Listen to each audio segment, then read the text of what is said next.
Hello. Hello. So perhaps we can start with self-introduction. Uh, how do you get to know us at Move, and also who are you? Yes. So I'll start with a brief introduction. My name is Lohinee. I am from Mauritius, but I'm here for roughly a year, working remotely, and my husband is studying here. So I decided to move with him because I have a remote job, which is great. Throughout my life, I've lived in a few different countries, mainly in East Africa. Kenya and Rwanda were home. And now I'm here hoping to build a community and make KL my home. So when we moved here back in September of last year, I was trying to look for a gym that felt more like a community because before I left Mauritius, which is where I was before, I had a community where I'd go to classes at the gym, I'd work out with my best friend, and I felt like that was a very positive environment when I think about the reasons for investing in self-care, and also to really be more intentional about my physical health, my mental health, and emotional health as well. So I was looking around at a few different options, tried to use ClassPass, as we know, the very common option in a lot of cities. And then I was online just looking up what are some of the smaller community like gyms and workout spaces. And that's how I came across Move. Initially, when I came in, I sort of just intended to walk in to get information about what the gym and the package, what options there are, and to also be very intentional this time around about why I would like to work out. So one of the things I've struggled with a lot has been um, the lack of consistency, especially with moving around a lot. Because you go to a place, you build community, you move, you get a trainer, and then you move to another country, then you have to start all over again. So this time around, I wanted to be very different. I wanted to understand movements. I wanted to understand how nutrition works. I wanted to understand the importance of sleep and hydration and how to really be more intentional about making those changes. So I came in to just ask more information, and that's how I met Coach Yang. And I think when we got into speaking about the different packages, what this community is about, and what the fitness studio really stands for. I got really excited about the the principles that um, the studio operates with. So that's how I got to know about Move, and that's why I joined. Nice.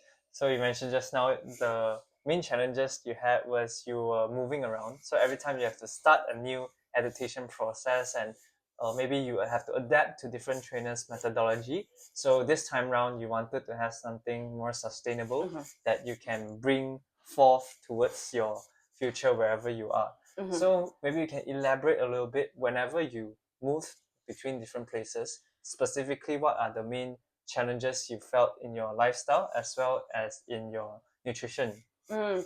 With lifestyle and with moving around a lot, and it was also at a time where I was just starting out my career, right? So obviously, late nights, early morning, long meetings.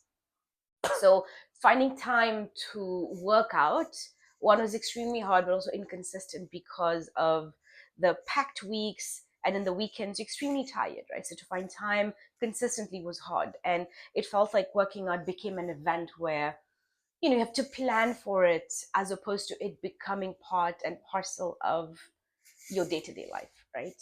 With nutrition, though, it's a very different story because I'm a stress eater. So whenever I'm in stressful situations, I would consume obviously the usual, the carbs a lot, right? One of my my favorite meal. I don't have a favorite meal, but whenever someone would ask me what do I want to eat, I'll always say something cheesy, something meaty, and something spicy, Yeah. right? So when I would be stressed, that would be my natural inclination, right? As opposed to really understanding what do I truly need in this moment.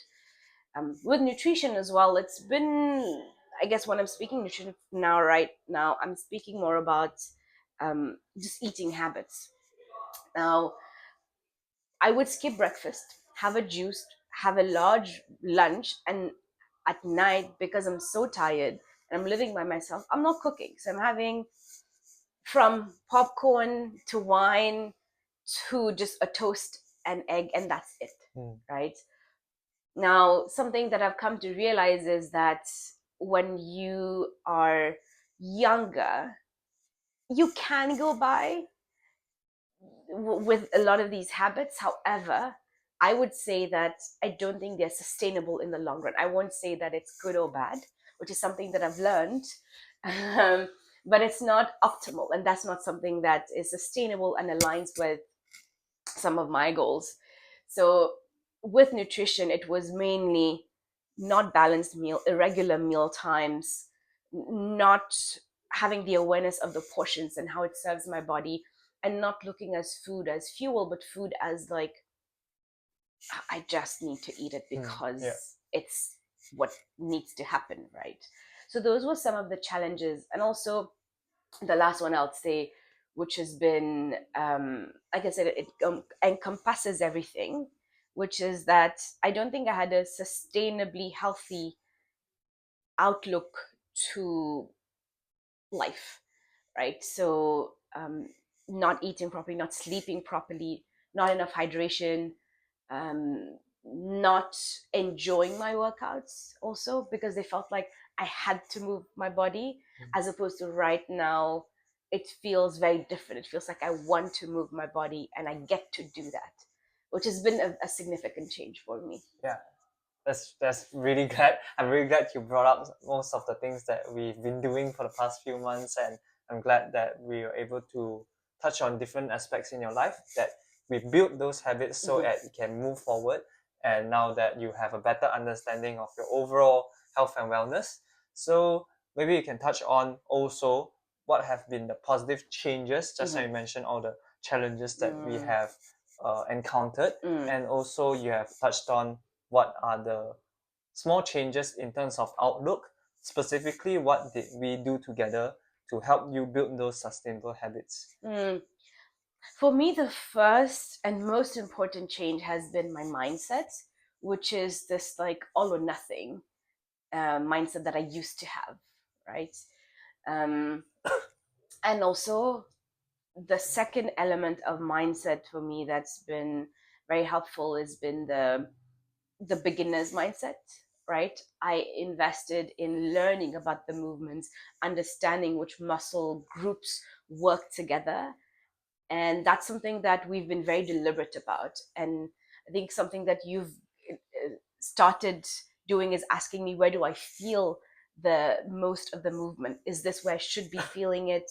Is this where you feel it? So just having that awareness, and just learning once again has been the most important change. The second change that we've worked on is starting small and building and like habit stacking, right? And also for me to recognize what works and what doesn't work, right? And trial and error. And every week, the fact that we sit and do a retrospective on, okay, this is what worked, so maybe let's continue. This is what didn't work that well and didn't help with the habit we want to building, so let's recalibrate, which I felt like was a very intentional way of so retrospective and planning, which is what I do a lot at work, right? Learning from some of the things that work and that didn't work, so it can be better. Sleep as well, understanding what makes up a good sleep, um, when what works in the environment that supports and enables a good sleep, what helps, what doesn't help. So we worked on even reducing noises, turning off all the lights. We worked on not using the phone too late. So that one element I feel like has been extremely helpful. I think the other change that we've worked on, especially, is not to look at my weight as the sole number, but to really break down the muscle mass, the fat mass, the percentage of the whole body weight, and just understanding how it works. And for us to, in the retrospectives to look at the correlation potentially between meal, sleep, hydration over some of these metrics and these data points.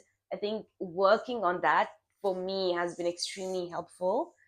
And also something else that we've worked on is I've never had that with, I guess, working with a trainer before, which is a genuine interest in the health, in my health, right? Which is very much focused on improving some of the goals that we set, improving on the lifestyle and building sustainable life. Because now I feel like even if I were to go back to Mauritius for a month, I would know what to do, right? It's not like, oh my God, I don't know what to do, right? Which is what for me has been the game changer in, I guess, joining this community and working with you, right? And that's what I wanted, to not feel like outside of the gym or outside of this space, I'm not sure what to do. Okay, wow. I'm so glad that you mentioned all these things that we are able to cover and are able to execute in terms of action planning. The fact that you were able to travel back to Mauritius for a few weeks, and you said that during those times you have a clear idea of what to do and continue to practice these habits, which is when you came back, I was really happy, and we can continue to progress from here. So if you were to sort of recommend or share this experience with a friend, most likely, what would you say? One thing I would say to them is that investing in your health at any point in your life is the smartest thing you can do, right? And the second thing that I would tell them is that they should start to be more mindful of what health means and even deconstructing it. It's not just about the weights on that you're lifting. It's not just about the number of pull-ups you can do, right? It all works together in a system to help you function optimally as a human being, right? And then the last thing I'll say to them when joining is to really invest in building a sustainable lifestyle, as opposed to I'm working out because it's cool and I see influencers doing it, right? Which is not something that I've felt here at all. It's been mostly about building a sustainable and healthy lifestyle. Yeah. Wow. Okay. Thank you for your recommendation. Then maybe one last thing, if there's a more fun question, maybe you can point out 3 descriptions of me that you find that makes me a good person to work with, mostly because you're going to have someone to guide you in terms of health and wellness. So, honest feedback, 3 descriptions of me. I think the first one will be extremely calm. Okay. Because I know that, for instance, if I am and that I think I do that a lot. I always ask you, is that good, is that bad? You're like, can be better lah. And you're very calm and you're extremely calm. I'm like, how is this person so calm? Or even when not suddenly, but as we do our reps, especially towards the end, you're never like impatient and like, no, finish it, do it. But it's very like, okay, one more, one at a time. So very, very calm. The second I would say is a bit of a geek. But that's fine. The chart, right? Yes, when we do the charts, and it's always like some like detailed explanation with charts and diagrams. And I'm like, very cool, but also like, it's okay, I don't need the chart today. And I guess the third one would be maybe extremely caring, right? It's not like, I guess, common to meet people who deliberately care about some of the things that you say, who also help you not just in the setting of the studio, but for instance, cycling with your parents, the cinnamon rolls, we weren't able to come to them, but how you genuinely care about making me feel settled and my husband feel settled here. So yes, these would be the 3 adjectives. Okay. Thank you so much for calling me a geek. But yeah, thank you so much for your feedback. I think, that's all for today. Then we continue to work hard together. Yes. Yeah. Yay!